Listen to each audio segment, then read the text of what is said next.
चंदा को गायब हुए पूरे 20 दिन हो गए। इन 20 दिनों में उसके पति ने उसे ना जाने कहां कहां ढूंढा।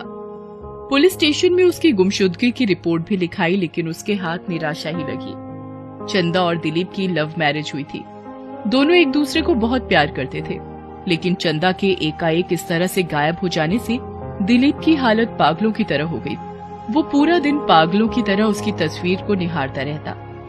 आज 20 दिन हो गए चंदा तुम्हें गए हुए। क्या तुम्हें मेरी याद नहीं आती? क्यों मैंने तुम्हें वहां जाने दिया? क्यों? चंदा के पति दिलीप की नौकरी छूटे हुए 1 साल से भी अधिक हो गए थे। दिलीप एक प्राइवेट कंपनी में अकाउंटेंट था। पिछले कई महीनों से दोनों का जीवन बहुत सारे उतार चढ़ाव से गुजर रहा था। बैंक में जो थोड़े मोड़े पैसे जमा थे वो तो कब के खत्म हो गए।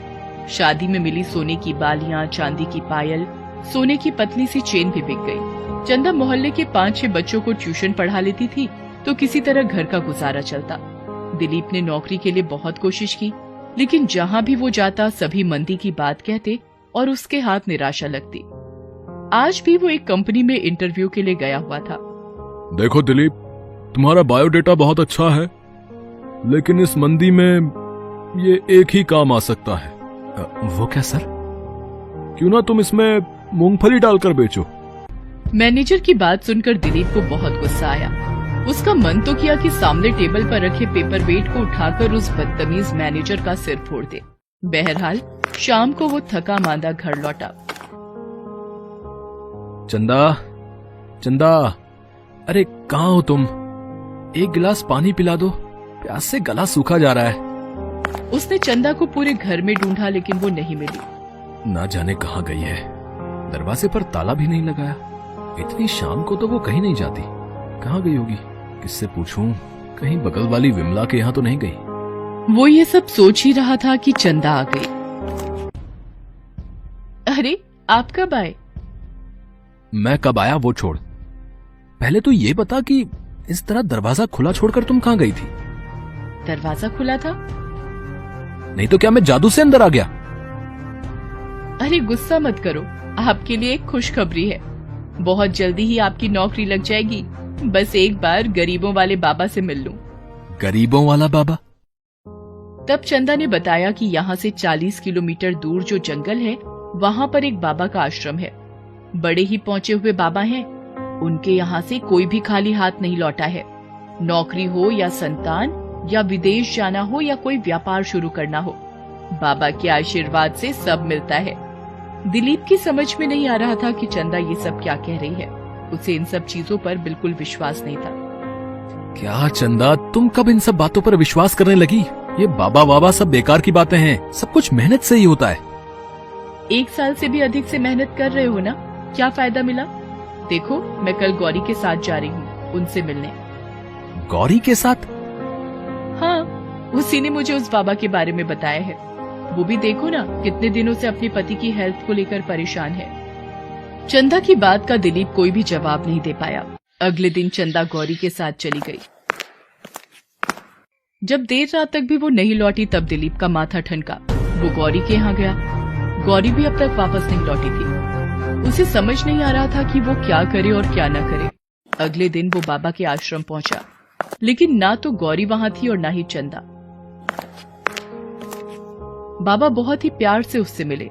उनका स्वभाव बहुत ही अच्छा था। दिलीप की बात सुनकर वो बहुत दुखी हो गए। तुम्हारी बात सुनकर मैं खुद को दोषी मानने लगा हूँ दिलीप। 2 बेटियां अपनी समस्या लेकर मुझसे मिलने आई और गायब हो गई। इसमें आपका दोष नहीं है बाबा। नहीं बेटा, इसमें मेरा ही दोष है, क्योंकि वो मुझसे ही मिलने आई थी। लेकिन तुम चिंता मत करो। बाबा से आश्वासन पाने के बाद दिलीप वहां से निकल गया। 2 दिन बाद उसने पुलिस स्टेशन में भी रिपोर्ट लिखा दी, लेकिन इंस्पेक्टर विश्वजीत की लाख कोशिश के बावजूद भी कोई सुराग हाथ ही नहीं लग रहा था। इंस्पेक्टर विश्वजीत भी खुद एक बार दिलीप के साथ बाबा के आश्रम गए। उस समय बाबा कई महिलाओं से घिरे हुए थे। बाबा ने जैसे ही इंस्पेक्टर को देखा तो वो तुरंत उसके पास उठकर गए। अरे नीरज, तुम? क्या बात है, आज पुलिस को लेकर आए हो? ये सारी लड़कियां कौन है बाबा? ये सभी यहीं रहती हैं। ये सब गरीब, बेसहारा या अनाथ लड़कियां हैं बेटा।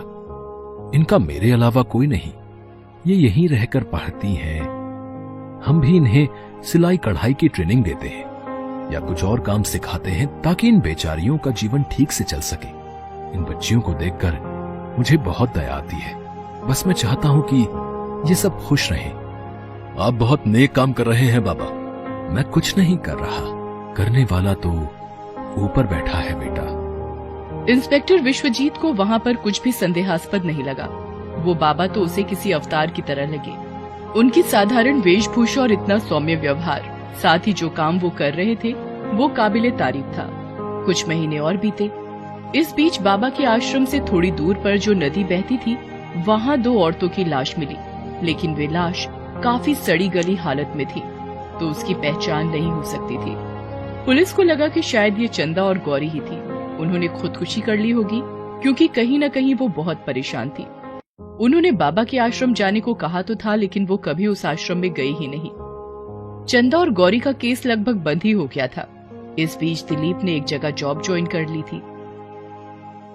एक दिन की बात है, वो ऑफिस से आकर उदास सा अपने घर में बैठा था, तभी उसके मोबाइल पर एक अनजान नंबर से कॉल आया। हेलो हेलो, आप दिलीप बोल रहे हैं? हाँ, आप कौन? मैं संगीता हूँ। आप मुझे नहीं जानते, लेकिन मैं आपको जानती हूँ। आपकी पत्नी चंदा ने मुझे आपके बारे में बताया है। चंदा? लेकिन वो तो... चंदा बिल्कुल ठीक है, उसे कुछ नहीं हुआ है, लेकिन चंदा मुसीबत में है। आप पुलिस को लेकर यहाँ जाइए। कहाँ आना है? दूसरी तरफ से कोई जवाब आने के पहले ही फोन की लाइन कट गई। दिलीप ने कॉल बैक किया, लेकिन वो नंबर बंद आ रहा था। उसने लगातार कोशिश की, लेकिन वो नंबर बंद ही आता रहा। वो भागा भागा इंस्पेक्टर विश्वजीत के पास पहुंचा और उन्हें सारी बात बताई। विश्वजीत ने भी उस नंबर पर फोन लगाया, लेकिन वो स्विच ऑफ ही आता रहा। उसने टेक्निकल टीम से उस मोबाइल की लोकेशन पता करने को कहा। तुरंत ही लोकेशन का पता चल गया। वो लोकेशन बाबा के आश्रम का था। कुछ तो गड़बड़ है दिलीप। या तो वो बाबा जैसा दिखता है वैसा है नहीं, या बाबा को बदनाम करने की कोई साजिश कर रहा है। इंस्पेक्टर साहब, मुझे लगता है कि हमें एक बार फिर से वहां जाना चाहिए। मुझे भी वही लगता है, लेकिन हम इस बार कुछ अलग तरीके से वहां जाएंगे।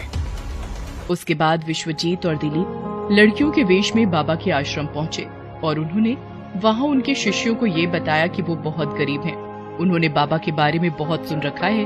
वो उनसे मदद की चाह में यहाँ आई हैं। उसी रात की बात है, लड़कियों के वेश में बैठे विश्वजीत और दिलीप के पास वो बाबा आए, लेकिन उनकी चाल कुछ अलग ही लग रही थी। वो लड़खड़ा रहे थे, शायद उन्होंने शराब पी रखी थी। बाबा उन दोनों के पास आकर बैठ गए। तुम दोनों बिल्कुल सही जगह आई हो। मैं गरीबों का बाबा हूँ। मैं सबकी मदद करता हूँ, तुम्हारी भी मदद करूंगा, लेकिन इसके लिए तुम्हें भी मुझे कुछ देना होगा। समझ रही हो ना मैं क्या कहना चाह रहा हूँ? बाबा के बोलते ही शराब की दुर्गंध विश्वजीत और दिलीप के नाक से टकराई। उन दोनों को अब पक्का यकीन हो गया कि ये बाबा के वेश में कोई दुष्ट है। इतने में वो बाबा उनसे बदतमीजी करने की कोशिश करने लगा, तो लड़की के वेश में इंस्पेक्टर विश्वजीत ने उसे जोर का मुक्का मारा। उसकी नाक से खून निकलने लगा। तूने मुझ पर हाथ उठाया? रुक, तुझे अभी बताता हूँ। उसके बाद बाबा ने उसे मारने की कोशिश की, तो इंस्पेक्टर विश्वजीत ने उसकी जमकर पिटाई कर दी।